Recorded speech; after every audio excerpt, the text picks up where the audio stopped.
Hello everyone, good morning and welcome to this Google Digital Garage training session this morning. It is still morning, isn't it? Yes, 9:30. So get started with digital advertising. I'm really excited to be here with you today. My name's Kirsty and I'm a trainer for Google's free skills training program, Google Digital Garage. I've been working in this industry now for around 7 years, and my biggest thing is working with startups, small businesses to really connect them with what you can do, connect you with what you can do for your business when it comes to some of these digital skills. And sometimes it can be really daunting. So the thing I love about this project and the way we communicate is that it really brings you back to how do I get started with, in today's case, digital advertising. So I'm really excited to bring that to you today, but I'm not here alone. You might have already seen in the chat, we have our lovely moderator, Chami. So Chami's also going to be in the chat today. There's going to be a few links that we share with you to get started. And Chami is also a Google Digital Garage coach and mentor. So we'll be answering any of the questions that come up or sharing them across to me to answer as we pause. Now, what I would love is to get a bit of an idea who is out there this morning. So please do drop a hello into the chat. I can see there's already a couple coming through. So say hello in the chat. Let us know, where are you signing in from today? Or maybe a little bit about your business. Do you have a business? Are you working on opening a business? And how far have you got started when it comes to digital advertising? What is it you're looking to learn? While you do that in the chat and say hello, I'm going to run through a little bit of housekeeping. So first of all, if you do at any point have any trouble hearing or seeing the webinar, try refreshing YouTube. Sometimes the video sticks, or maybe the audio cracks up, and it's a YouTube bug. So give the browser a refresh, and hopefully that will help fix any technical issues you're having.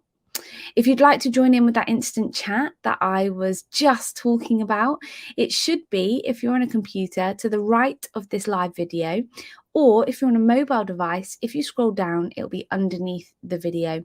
Now, you will need to make sure you're signed into your YouTube channel to be able to take part, but that's how you can easily access the chat and start communicating with us. Now, we can't see you and we can't hear you as if like if we were in a face-to-face environment, but we can communicate with you in that chat. So if you've got any questions, please do pop them in there and we'll get round to them. Now, I will be pausing throughout the session to answer any of those questions. And like I said, Chami's also there to answer any and share some links as we move through. The only other thing to let you know is if you are here today and you'd like to make use of our closed captions, if you hover over the YouTube video at the bottom, there is a little box that says CC, closed captions. So you can turn that on and make use of the captions that we have running today as well. So other than that, I can see a few hellos. So we've got Sashini, hello, and you're looking at starting a business. Amazing, welcome. And we've got Jill as well from Mumbai. Nice, welcome. So you've worked with Netflix, VH1, Indian film production houses, and now you want to kickstart your own firm. Nice, welcome. So hopefully we can help you get started with that, Jill, as well. So good to see you. So any other hellos, please do put them in the chat and I'll keep my eyes peeled. So with get started with digital advertising this morning, we're going to break it up into 3 clear areas. We're going to start with understanding search advertising, starting to think about the segmentation of some of these most popular advertising avenues. And the 3 we're going to focus on is search ads, what that means, what that looks like, display advertising, how can we start to increase our visibility across relevant websites across the web for our business? And then the third part is going to be all about social advertising. So how can we now use whichever social platform you're using for your business to further engage your customers or potential customers on those social networks? So before I jump into part 1, the last thing I want to share with you, if you're based in the UK, we have a fantastic opportunity, one-to-one mentoring from Google. So if you are a startup, a small business, charity, a small sole trader, and you're based in the UK, this is an opportunity that you can take advantage of there. So g.co/UK mentoring is the link. And there are other options. So if you're not based in the UK, still take down the link and have a look if there's any options on the site for you as a non-UK resident. So let's jump in, shall we? Search advertising. What is it? Part one. So search advertising is where we advertise on a search engine. Now, I know that sounds really simple explanation, but that's all it is. We're advertising on a search engine. Now, that search engine doesn't have to be Google. It could be something like Bing. So it's across any search engine. Now, all of the shots I'm going to show you are, of course, going to be based in a Google search. But the process is pretty similar, and the purpose of a search engine, whether you're using Google or another search engine, the purpose of any search engine is to provide the most relevant set of results for the person who is entering that search query. So that crosses over into search advertising. When we're paying to appear, we only want our ads to appear in the most relevant spot for the person who is searching for something. So let's break down what we call the SERP, the Search Engine Results Page, SERP. And this is what we would call the Search Engine Results Page when we're working within digital advertising. Now, it mainly contains three things. The search query at the top. So in this case, the search query is takeaway pizza. So the person that was on Google is looking for a local takeaway pizza. Then we have two other sections. In the yellow, we have our advert, our paid search ad, which is what we're talking about. And then in the green section, this is where you might hear that buzzword, SEO. This is our organic listings. Now, we have a great session. We're not going to be really focusing on the organic listing section today because, of course, the session is all about digital advertising. But we do have a great session called Get Your Business Visible on Google. So do have a look at the Google Digital Garage website and have a look at this upcoming schedule. And if you're interested in also learning a little bit more about those organic listings and how you can start to rank in those as high as possible, then definitely check out that session that we've got that in relation to organic listings. But we're going to be focusing on this yellow section, the paid listings section, and we're going to use a fictional business here, Pauli's Pizzeria. So Pauli's Pizzeria is an Italian restaurant, and it's based in Edgbaston in Birmingham. Now, Pauli has the goal of increasing sales and really wants to know how digital advertising can help. Now, focusing on search advertising and looking at that Google search anatomy, and we're focusing on how we can create search engine marketing that really starts to push Pauli's Pizza in front of the right people at the right time. And there's a 4-step process that we can follow with this. First of all, understanding our customers. Really, really important. And you'll start to notice this pattern. Your customers are everything when it comes to a lot of what you do around your digital marketing. If you don't understand who your customers are, what makes them tick, what solutions are they looking for, how can you provide any solutions to their problems, issues, concerns, whatever it is your business does. The next part is then to think about finding keywords. How can we understand what keywords are relevant to then how our customers or potential customers go and look for our business's services or goods? And then we can start thinking about creating copy for our ad that really targets that customer need, customer wants, and we're using those words that we've researched in part 2 to create something that is compelling. So we're also going to put it all together, and we're going to have a quick look at that process of once we've done steps 1 to 3, how do we then translate that into a physical search ad using Google Ads? So step one, understanding your customers. Now it's really, really important that we start to break down who we want to target. We want to think about current students, current customers. And so for Paulie's Pizza, that might be students. Maybe we want to start to think about where they're based, what's important to them, how do they gain information about your product or your service. And what you can do is you can start to put this information into a table. So sticking with our Paulie's Pizzeria, in the first column, who's your audience? Who are they? So maybe we're thinking students, busy professionals, pizza lovers. Start to get some detail around exactly who your audience is.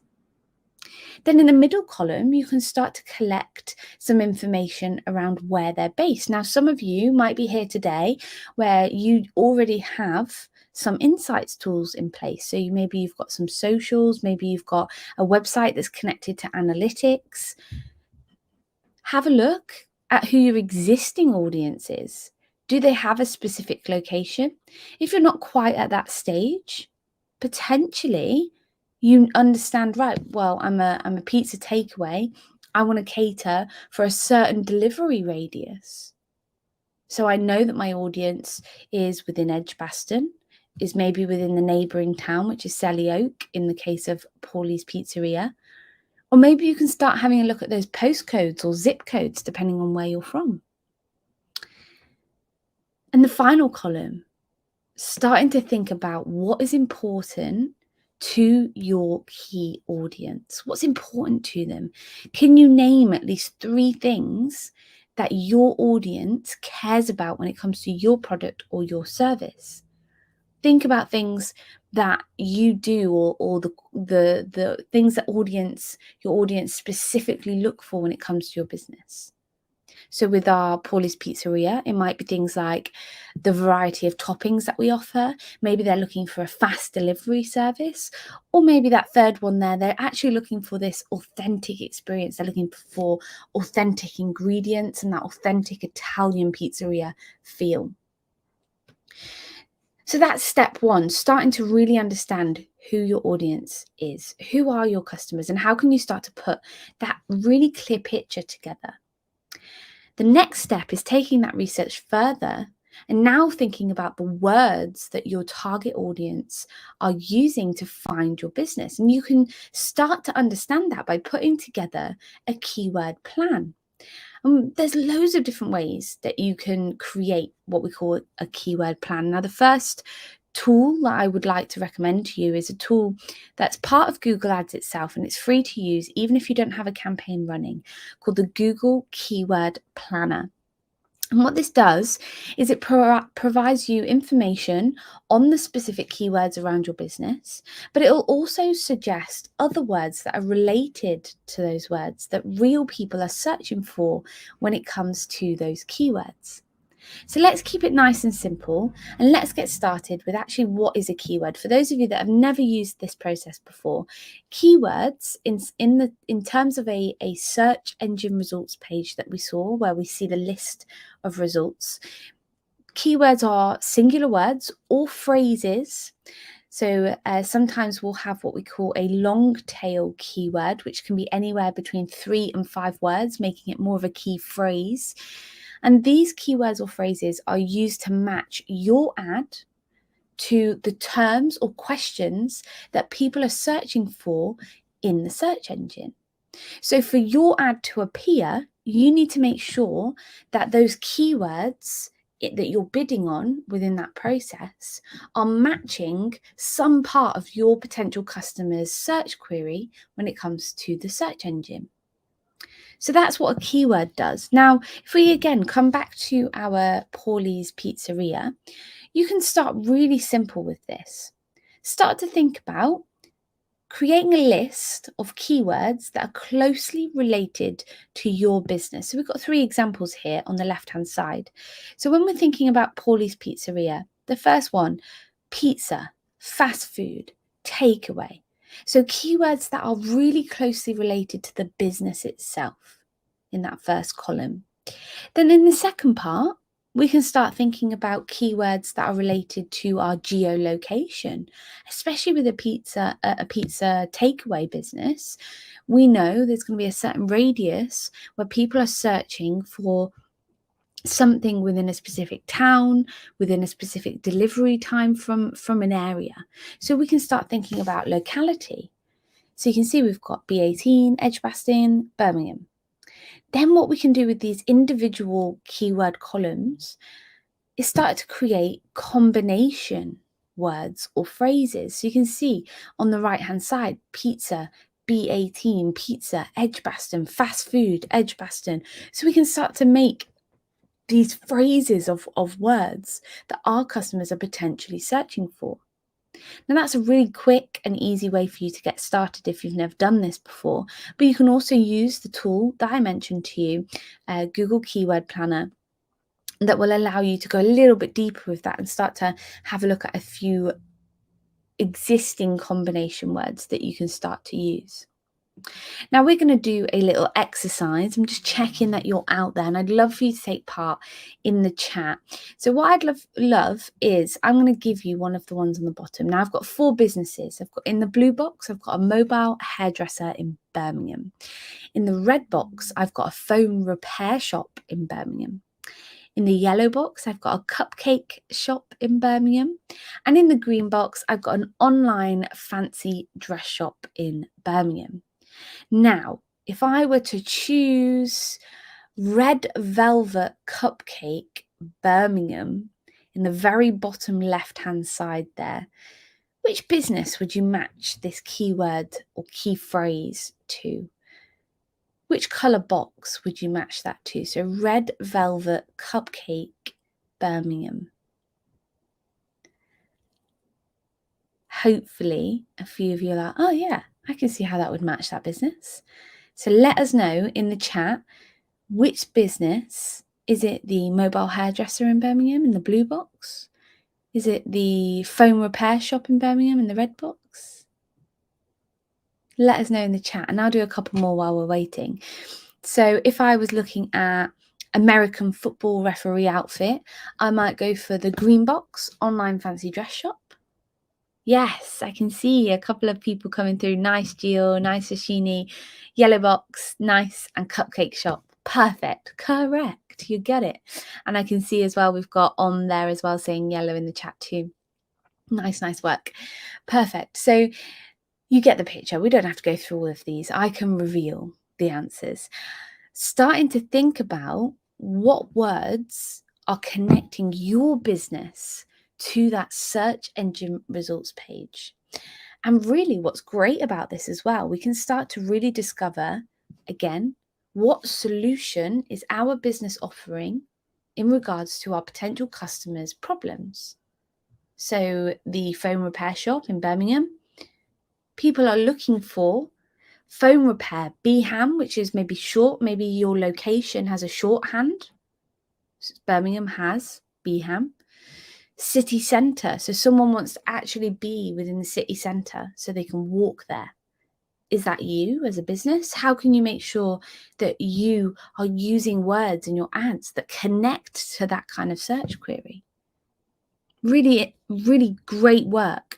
So start with step 1, who's your audience? And then step 2, start diving into the language, the questions that people are asking around your business and industry. Which then brings you to part 3 of creating your first search ad. And that's starting to think about, the internet is full of ads, right? And part of that work is making sure that when your ad appears and is eligible to appear in that search engine results page, people want to click on that ad. They feel compelled that the advert is the most relevant answer to their query. So we want to make sure that the ad we create is engaging. And again, we're using those keywords that we've researched and our understanding of our audience to talk directly to the customers we want to attract. So what's next? We have our keywords. What do we do now? When we start to think about the keywords, we want to make sure we're using the keywords that people are searching for within the copy of our ad. And on the right hand side, you can see we, in a simple search advertising setup, can start to create headers, so headlines. And you can see there's 3 headline options there. And we also can create description lines, and we have 2 description lines available to us in the most basic setup. So we want to make sure that we're using some of that research. You can see the mock-up example of Paulie's Pizzeria on the right-hand side. We've used pizza takeaway because we knew that was a word that was relevant from our research. But we've also used pizza takeaway in Edgbaston. So we've used one of those specific locations to match those queries that people are making. And then you can see in our second headline, we've grabbed their attention by saying fast 15-minute delivery. So again, we're talking directly to the needs of that customer research that we did in step 1. So start thinking about how you fulfill the solution to your customer's problem and how you can create an ad that really speaks directly to them. Now, another quick exercise here. If we were creating a headline to match the customer needs, so again, we're really thinking about what they want from us and how we can fulfill and solve any issues that they're having. We've got 3 types of people. In the blue box, we've got people who value convenience. They want it really easy. Then in the yellow box, we have people who value variety. They want a bit of a choice.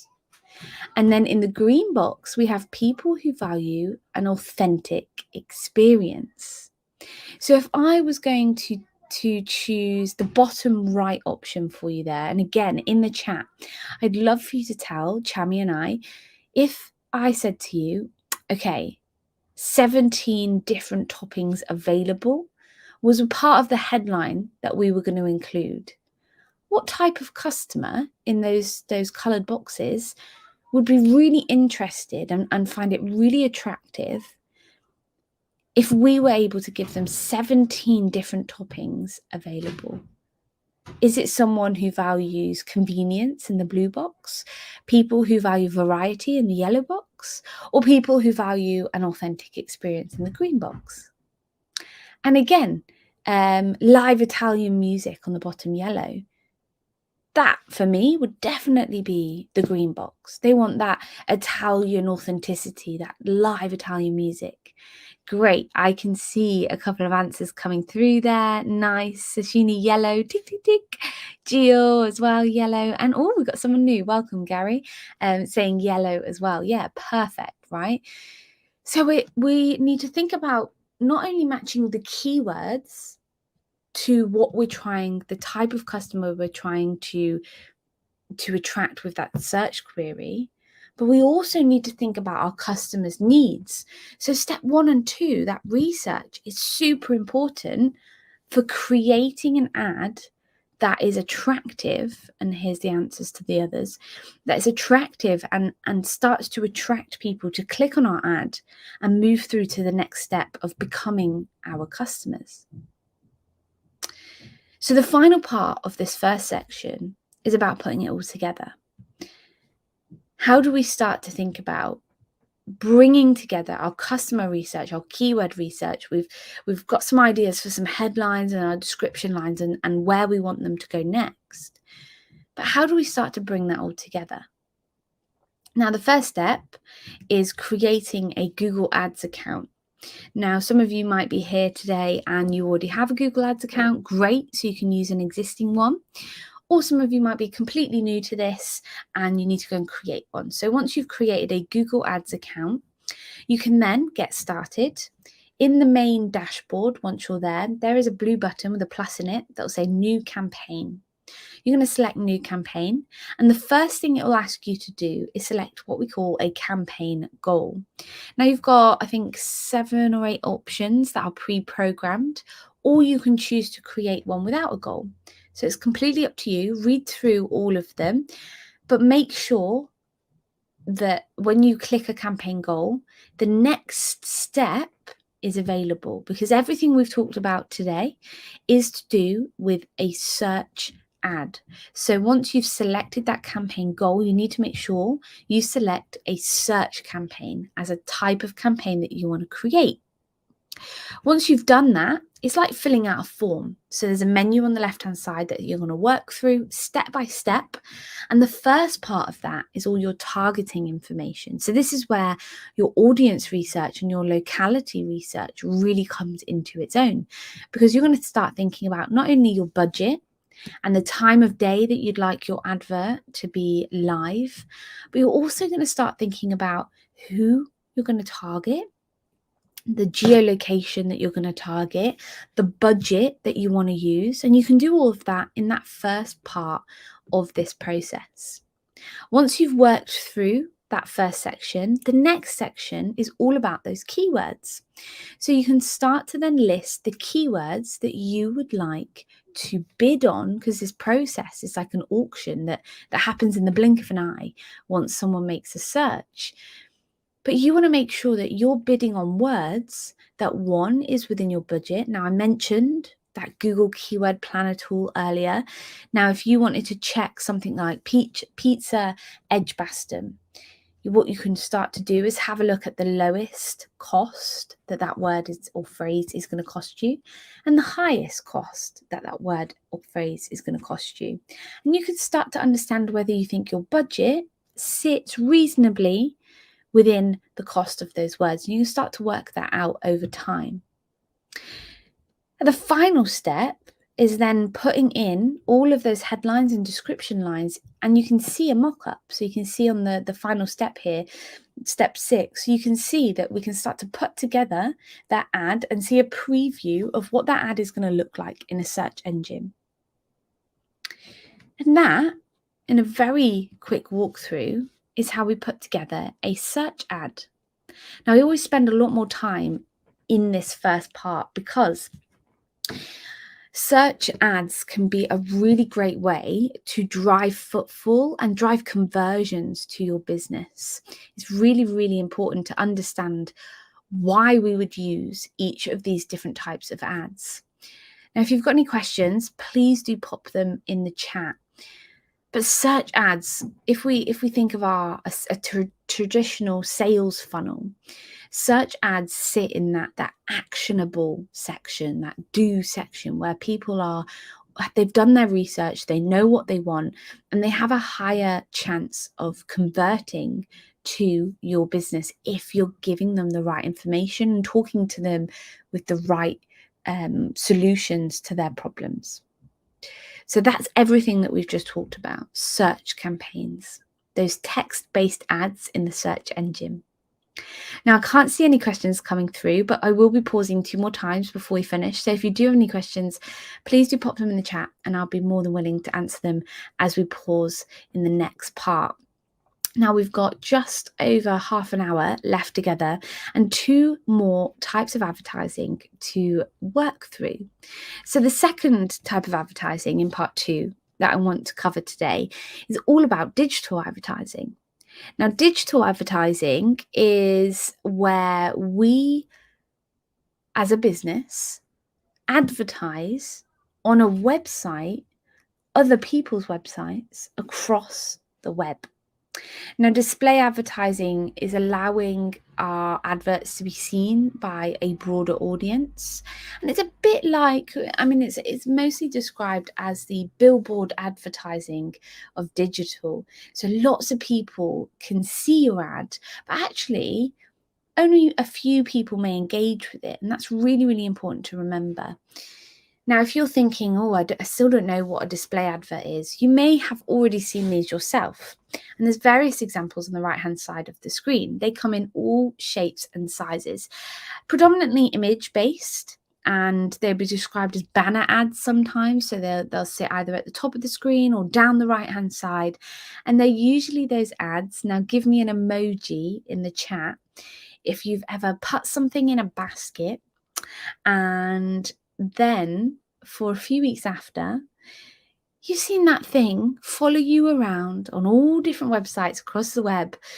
That is a display ad. It's that billboard ad.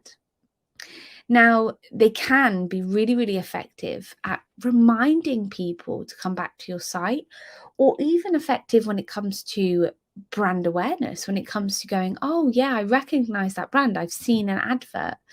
And that kind of consistent exposure to your brand, to the visual of your brand. And I can see, yeah, we've got a couple of people that have been followed around the internet by these display campaigns. So we know what they are. How is it different? How is it different from what we've just talked about? Well, there's some massive differences, because everything we've talked about with search ads has been based in the words that people are searching for. It's text-based, right? It's about keywords. It's about understanding how people are searching in the search engine and how we can get in front of them with the right words and the right solutions. Now, display advertising is very different. Search advertising focused around matching ads to the search queries within the search engine that you're advertising on. And it's most relevant, like I said, when your goal as a business is to get sales, is to generate action. So not just sales. If you're a charity, it might be to get people to download something. It might get people to donate or host an event. So it's to do with action. Whereas your display ads are more focused around serving those adverts across the internet on different websites. It could be on news websites, blogs, local websites, anything that's relevant to your industry as well. And they're most relevant when your primary objective as a business is to really drive that brand awareness, or even a certain amount of traffic through to your site for people to understand who you are. So they really sit at different parts of if we think of that kind of customer journey. The display ads are sat at the beginning of the journey, really driving that brand awareness, or they're sat kind of a little bit further into your sales funnel when you start to think about people who have engaged, but they've not quite followed through to that purchase. So they have different goals. So that means having a blended approach as a business is really important, and understanding which one is going to suit the goal that you have as a business to get started with. But again, we can break down the process for display advertising into 4 steps. And you'll notice a theme here. Step 1, understand your customers. Because if we don't understand who our customers are and what they're looking for and how we can solve their problem, how can we make anything else happen? Step 2 is to think about that location and how you want to advertise. And step 3, thinking about the visual of that ad itself, which is the main difference here in terms of the creation process. When it comes to putting it all together, we need to make sure we have that ad creative, we have that visual. A lot of these display campaigns are image-based. So when it comes to step 1, understanding our audience, again, we can use this column approach, this table approach. The first column, who is your audience? Who are you looking for? So again, if we come back to our Paulie's Pizzeria, we can use the same examples of what we were using in the search ads. So we've got potential students, busy professionals, pizza lovers. So really starting to think about, okay, who is our audience? Who's already looking for our business? And then instead of thinking about geolocation, what we can also think about with display campaigns, where are they online? What types of websites are they hanging out on? Student websites, local food directories, food blogs? What topics are they looking for? And we can also start to think about the interests that your audience have. So it's all about the audience and the type of sites that they're looking for. With this, you could also think of things like the time of day that people are browsing the web, they're looking at other websites, because that's going to be super important. So there's things that you can start thinking about when it comes to your audience. Now, when we are understanding the location that we want to kind of place ads, The Google Display Planner is now integrated fully into Google Ads, and it's the display network. So instead of having to trawl through individual sites and make individual decisions on where we want to place our ads, what you're going to do in this setup process is decide on the types of websites you'd like to be listed on and the interests of your audience. That's what's really important when it comes to step 1 and 2. Then step 3 is creating that visual. Now, display ads do have that higher barrier to entry because we need really great visuals. We need something that is good quality, it's attractive, and it speaks to who your brand is. Now, on the right-hand side, we've got two examples of a Paulie's Pizza advert. Now, part 1 is visually descriptive. It gives us that location, Edgbaston, pizza in Edgbaston, and then we can see the offer there: buy one pizza, get the second one free. And the right-hand side, we've not got that visual image, but again, we're making that buy one pizza, get the second one free as big as it can be, and that call to action button with the blue arrow there. Yeah, we want people to click that. So it's really important that you make those ads as visually appealing as possible. Now we can put it all together. So we've understood who our audience is. We've started to think about the types of interests they have, which is then going to lead to the types of placements that these ads get. And then we started to think about how we want this to look. Do we want a visual as an image? Do we want, maybe you want an animation, a short video, you want text on there. So starting to think about the format that's going to speak to your brand, that's going to work best for you. And we can do this, again, nice and simply in our Google Ads account. So you're either creating your Google Ads account from scratch or you're logging in to your existing Google Ads account. And this time, when you select that blue button that says New Campaign, instead of looking for a search ad, once you've selected your campaign goal, you're then going to select a display campaign, as that's what we're focusing on. Now, the next part there, it's really, really similar to that original setup. You'll have the form process on the left-hand side, and you can work through filling out the relevant information. In terms of targeting for a display campaign, you're not necessarily looking at keywords. So the third step looks a little bit different because you're starting to look at those geolocations, the time of day. You can target by audience. So maybe you've got a persona, a type of person you want to target, but you can also target by specific interests. Once you've done that, you can then start to think about creating that ad.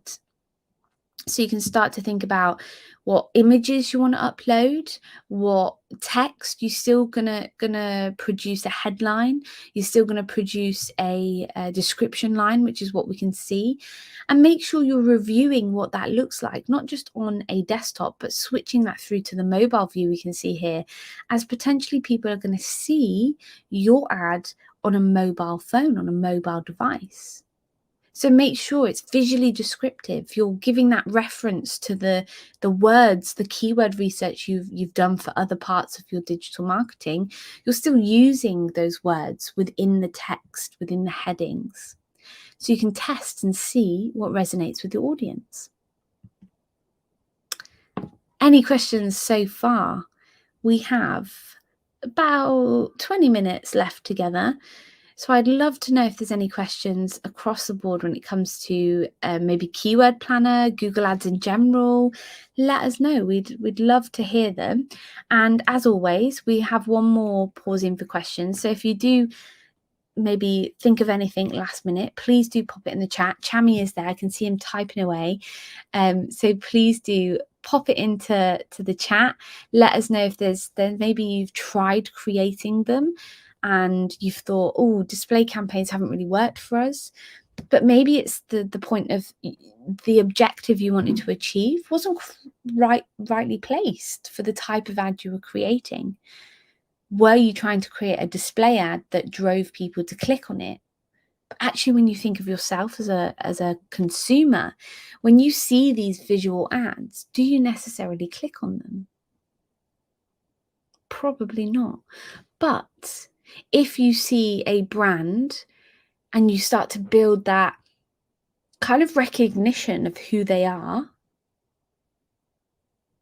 potentially when you do see them and you are in need of their service, you know who they are. You've built a bit of a rapport with them. Or maybe if you're in a situation where you've put something in a basket and not returned yet to finish that purchase, that ad jogs your memory and thinks, oh yeah, I do need to go, and I got distracted, or I didn't quite get round to finishing that purchase. And it jogs your memory to come back round. It's a really interesting way to get in front of your audience. And that brings us to our final part of today's session, which is all about our social ads. Thinking about how we start to make use of the social side of what we want to put a bit of our advertising budget into. Now, tell me in the chat, anybody tried to advertise on their various social media platforms? Anyone already tried? Has it been successful? Do you feel like it would be a bit of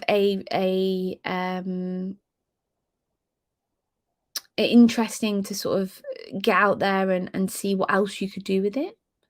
And I can see a couple of questions coming through actually. So nice. What I'll do is I'll come back round to those. So Jill and Gary, I have seen them, but I'm going to pause for questions after this section. So I'll come back round to both of those. So thank you so much for those questions. So social paid advertising. What is it? So you might already have a preference on which platform you want to be on for your business. Facebook, TikTok, Instagram, YouTube. Maybe you've got a younger audience, Snapchat. And maybe you've got a massive kind of pull to a particular platform. Fine. When you're posting on these platforms, we can most compare it to the search engine results page we looked at the beginning of this section, right? Your social channels have what we call organic social, just like organic search. And then they have their paid social. So there's two different ways that we can use our social media platforms. And what the paid social media advertising allows us to do is to find those potentially harder to reach customers and get in front of people that are not necessarily already following our business pages on the social media site. So why should we use social advertising? Well, if we want to drive, again, that brand awareness for our business, maybe we've got a really specific objective. So we want to drive traffic to look at our new product, or we want to drive traffic and conversions for a specific campaign. So we've got Father's Day coming up on Sunday in the UK. So maybe you're trying to drive traffic to a special promotion. Or maybe you're trying on social to actually build an audience, to start to build a fan base around your brand, rather than actually specifically use it as a direct selling point. You want it to be where you talk about new products, you collect those customer reviews, you start to really create a community on that page. Now, the main differences, like I said, between the organic social and the paid social. Organic, we want views, actions, and clicks, but we're getting those from our posts and it's free. Now, I use that word sparingly because, yes, it's free in terms of we're not paying directly for those clicks, actions, comments. But any of you here that have a business that have tried to build that organic, free traction will know it's hard work and it doesn't happen overnight. it takes time. And time is still a resource that you have as a business. So yes, it's free in terms of money, but it can take time. So it's really important to understand who your audience is. So you're really starting to build posts and ads alike on those social channels that are connecting with the right people. Now, that content in the organic side is going to appear on your business profile, and it's going to also appear in the news feeds of the people that follow you. Which means with that organic side, we can only reach our followers and the friends of those followers if they engage with those posts. So really starting to think about how you can utilize that organic social media. And it is still really important to be posting organically on any profiles that you have. But then we have our paid social media, and this is where we're paying for those views, those actions, those clicks across the board. Because those ads can appear in more places than just a news feed or our business profile, which means that we can reach anyone. The people that we reach with the paid socials don't have to follow us. They don't have to be existing customers. They can be anyone that is using that social platform and fits whatever you've set up as the target audience that you want to get in front of. Now, the great thing with socials, when we're looking at the organic versus paid, the ads really fit that authentic feel of whichever platform you're in. So a couple of examples, an organic post on Facebook on the left-hand side here, we can see the brand, we can see the website, we've got the same picture. We've even got the same caption, life is a journey, find your workout inspiration with Fabletics. But there are a couple of differences. When we've got a advert, we can see it's got suggested post, and we've got what we call a call to action. So the goal of this particular Facebook ad is to get people to like the Fabletics business page. So you can have a specific goal and drive people to do something very specific. And it's the same across Instagram. We've got organic on the left-hand side. And then with our paid social, we've got that option to add in that call to action, that shop now ribbon to get people to go directly to our store and have a look at what we do.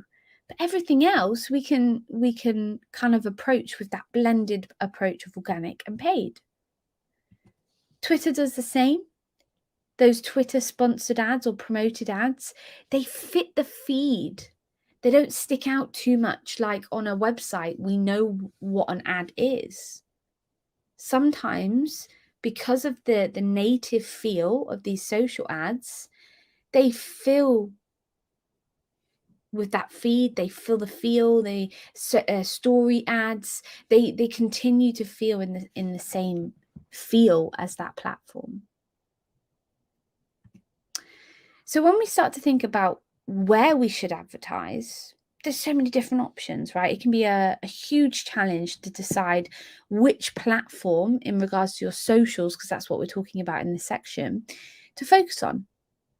Now, it's much better when you're first getting started to focus on a single channel, especially if you're a startup or a small business and this is your first go at advertising. You don't want to spread yourself and your budget too thinly across too many platforms. So I would recommend this with your organic strategy as well, really thinking about the key place that your audience is on social media and starting there, learning it, growing it. And you can always add more social networks as you continue to build your business. So you can break this down again into 4 clear areas. And you can see there's a theme. So step 1, we've got choose our objective, really important. What are you looking to achieve with this social ad? Then step 2, audience. Who are you trying to get in front of? Then you can start to think about the ad creative. Are you going to create a visual ad? Which platform for? What's it going to look like? How are you going to create that? What action button do you want them to do? So you can start to think about the ad creative itself. And then finally, step 4. What budget do you have? What do you have to spend in regards to time, length of time, budget per day, and the resources that you want to put into this campaign? So when we're thinking about audience and our objectives with social media, if you are lucky enough and you're here today and you already have a Facebook page or a TikTok page or whatever it is, and you're engaging in an organic way, all of these social platforms have insights. Great. We can start to use those insights to understand who is already engaging with our platforms. And they give us a lot of detail, whether that's age split, demographic information, geolocation, what types of posts are getting the best connection. Are they getting the best likes, the best comments, the best shares or saves? So we can start to use that information to build a picture of exactly who we want to continue to communicate with. But you can also start to use socials to have a look at what your competitors are doing. Now, remember, just because your competitors are doing something, it doesn't mean that it's necessarily right, but it does give you a bit of inspiration when it comes to thinking, oh, look, they've got a lot of comments there, they've got a lot of connection there, this has had a lot of saves. How can we really start to use that for our brand? How can we start to make that approach and use an inspiration from what our competitors are doing to connect with our own audience? And then, of course, if you have a website, you can use the great tool Google Analytics, where you can start to dive into which platforms are bringing the traffic to your site. So if you're in a place where you haven't quite decided which platform is going to be the best platform for you to advertise on when it comes to the socials, start with the insights, start with the data. And if you're in the position where you have Google Analytics connected, then great, you can go into your acquisition report and look at traffic acquisition, and you can start to understand which platforms are already naturally driving traffic to your site, because that means there's a natural alignment between that social platform and your existing audience. And how can you continue then to build on that relationship?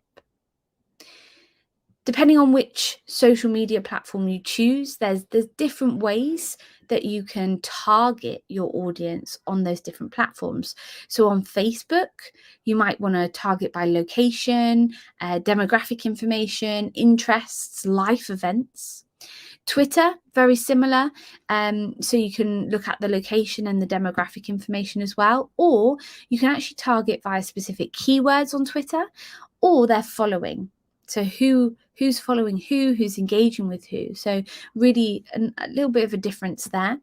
But on LinkedIn, again, a completely different social media platform, more for those B2B businesses in the room. We can still target by location. We can still target by those demographic information, but we also can start to target by things like the job title of the people we want to get in front of, or the skills, the specific technical skills or job related skills that those people might have. So when we start to look at descriptions of people or statements of people, we can start to think about which platform is going to be best to advertise on for those specific individuals. So the blue one, I want to target females who live in Coventry, like jewelry, and have a birthday coming up. A great platform for that criteria would be Facebook, because we can target by not only interests, jewelry, but we can also target by life events. And a life event would be a birthday. Things like engagements, things like just married. So if you're a holiday person or you provide holiday goods, you'll potentially know that those just married people are maybe looking at their honeymoon and need to pack, and maybe your products could suit that type of customer. Then the middle one, I want to target people who live in Leeds and are following my competitors. Well, because of the ability to target based on who people follow, we might want to use Twitter for that, because we can target based on the keyword leads, great, but we can also target on who those people are following, so those particular competitors. And the final one there, I want to target financial directors who work in IT based in the UK.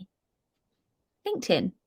We can target by the job title, financial directors, but we can also target by things like their skills, so IT skills. Which brings us to the end of our session, and I am going to have a look. We've got 5 minutes left, so I want to have a look at these questions. So we've got Jill. Which avenue would you consider more effective, considering the reach for both may vary from ad to ad? And then I know Sashini, yes, adding to Jill's question, how do you know which type of paid advertising is best suited for your business? Which one is the most cost-effective option for a small business? Now, there's no right or wrong answer to this, both Jill and Sashini, because your questions are really intertwined there. It's about understanding where you are as an organization. So first step is starting to think about, okay, what budget do we have? And are you already working on the things organically? So there's digital marketing as a whole is a huge umbrella. And within that umbrella, you've got your organic work, you've got your paid advertising work, you might have your social arm underneath that umbrella, and it's a lot of plates to spin. So what I would advise to you, if you're really at the point where you don't really know where to go first, is to attend something like Digital Marketing Strategy and understand all of the channels that are available to you, because it's not just advertising that's important for that overall digital marketing. Then when you come to your advertising arm, which your questions are directly related to, is starting to think about, first of all, what do you have to spend, budget, and what time do you have to start playing and figuring out what works for you? If your objective is to make sales, then you want to start thinking about something like a search campaign, which is more commonly used for conversions. If you're in a place where you're looking for brand awareness to really drive some traffic, then you're going to look more to those display campaigns. You're going to look more to those social campaigns. And as time goes on, actually a blended approach. There's not one type of advertising that can categorically be classed as the most cost effective for a small business or the most successful. It really comes down to, what do you want to achieve? How much do you have to spend? And who are you trying to target? Who are you trying to get in front of? And then making the decision to focus on that avenue to see what the results are over a period of time, and really starting to kind of hone in on your advertising skills. Now, I know that's not a super clear answer in terms of a yes or no, but there really isn't a yes or no, or this channel. But I would recommend definitely having a blended approach. So whether that's socials and then some of your search ads. So you've got all of those bases covered, from brand awareness through to conversion. And don't be afraid to play. And then Gary, last question before I finish up. I have tried search campaigns before, but didn't stand out in a crowded market. Any tips for a high street florist? Yeah, I mean, floristry, really crowded market. So what I would say to you is do some research on those long tail keywords, Gary. So really starting to think about not just the kind of top level words around floristry in your area, but starting to think about the specific things that you do and what you can really go into depth with the specific questions around what you do, rather than just kind of like florist in wherever you're based. And actually that's something we can definitely talk about more in a mentoring session. So please do book a one-to-one session if you can. So next steps, I've mentioned 2 sessions for you to have a look at. So have a look at the digital marketing strategy session, or if you're interested in the organic search listings, Get Your Business Visible on Google is also a great one. Don't forget, if you're based in the UK, g.co/UK mentoring. So I got distracted by that comment. Dive deeper into this. Yes, I can recommend actually, Jill. Chami, if you can grab the link to Skillshop. So if you have a look, Jill, on Google, skillshop.with Google is a website. On there is a whole set of different kind of learning courses, I guess, and they have exams at the end and a certificate as well. And get started with the search ad one. It's very good, very, very good. Other than that, we are out of time. That brings us to 10:30. So thank you so much for those comments coming through, those questions. I hope this has been useful to start to dive into digital advertising, the different things that are available to you and why you might use each of those avenues for advertising. We'd love to hear your feedback. So google.go/digital garage feedback is the link there for you to follow through and give us a bit of feedback. If you talk about anything online to do with the session today, please do use our hashtag digital garage. You can see that on the screen there. But other than that, thank you so much for your attention. Have a great rest of your day and look forward to seeing you on many more Google Digital Garage training sessions in the future. Thank you very much.